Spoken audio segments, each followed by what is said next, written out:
Well, that's interesting. Do you back that up, George? I don't think so. I think there's a greater tolerance of women. I think some will not be sent to prison because they're a woman, and somehow the feeling that it's not quite the same. But on the bigger issue, it's very difficult for a man to get in a woman's mind, and vice versa, to know what does make them tick. I do think probably men are more lustful because they're more dominant. I mean, there are some women who are dominant, but I think men are more dominant than women.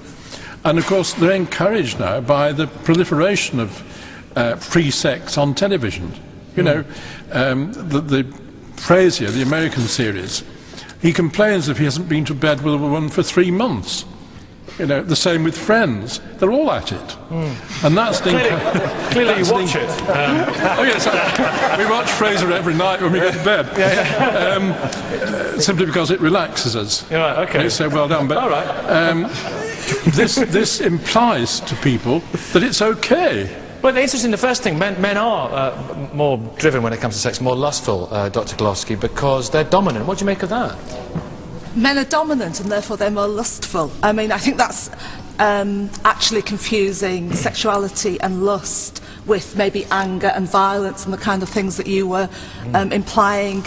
Lust is a nasty word for something that we're joking about, actually, which is about sexual desire, which is actually quite pleasurable, which I think most of us are talking about here, rather than lust, which is anger and violence. And actually, if we're talking about Friends, 3 women, 3 men.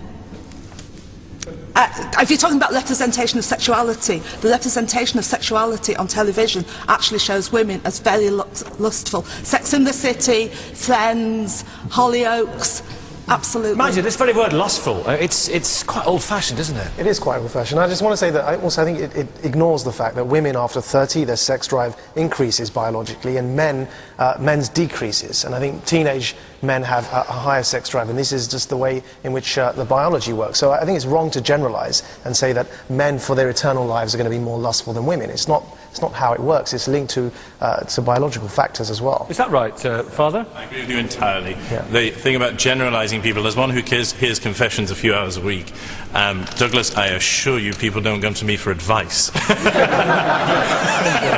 As a celibate priest. They don't. They come to what my friend here was talking about, forgiveness.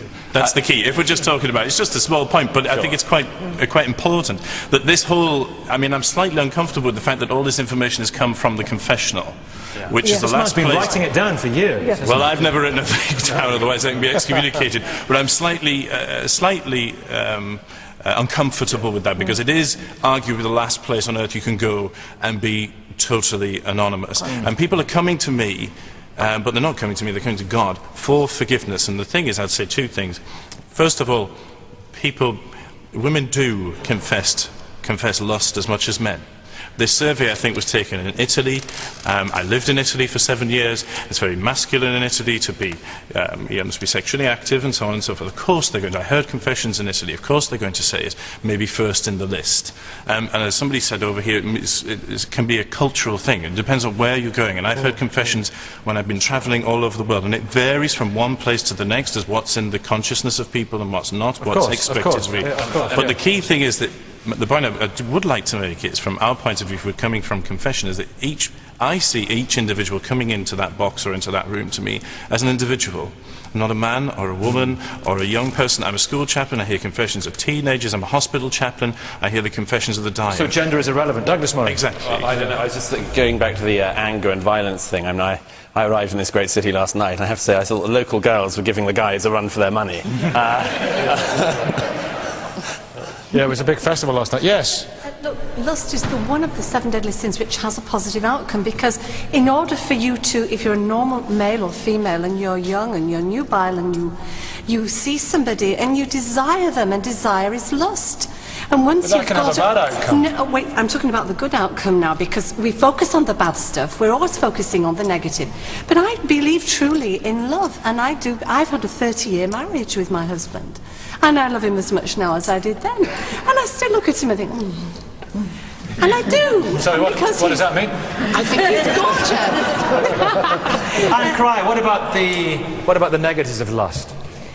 and envy. Can I just say that our friend here hit the nail on the head there when he said, yes, I am surprised that the Vatican should make public what people have said to their parish priests in the confessional, and they thought in privacy. So I'm amazed that the Vatican have done this.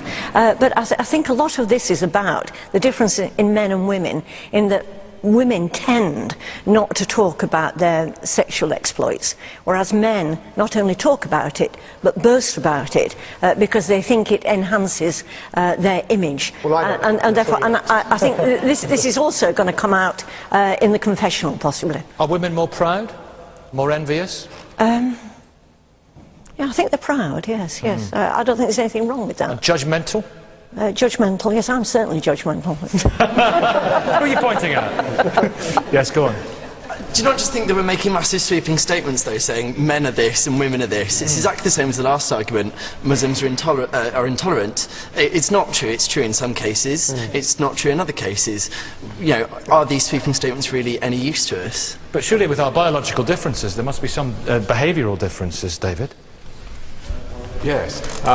Well, the one I was thinking about is... evolutionary reasons. Yes, I think that the problem with talking about these as sins is these behaviours are actually all perfectly good for survival. Think about Darwin and all that at the moment. Yeah. These are built-in mechanisms for survival, and it's only if they become extreme that they become unhelpful, antisocial. But what I have a problem with is talking about them as sins, because I think that simply leads to them being repressed as against being talked about. And if you have a problem with anger or pride or sexuality, that it would be better to be able to talk about it rather than have to treat it as something to feel guilty about. And guilt is really, it's society and families' ways of controlling behaviour, and I think there are better ways of controlling behaviour than guilt. Claire, very quickly. I was just thinking that confession is another way of reinforcing social values. So women feel guilty about certain things and they confess them. They're not meant to achieve too much, achieve in some areas, but not too much. So they feel guilty and confess. Thank you all very much indeed for that. Thank you.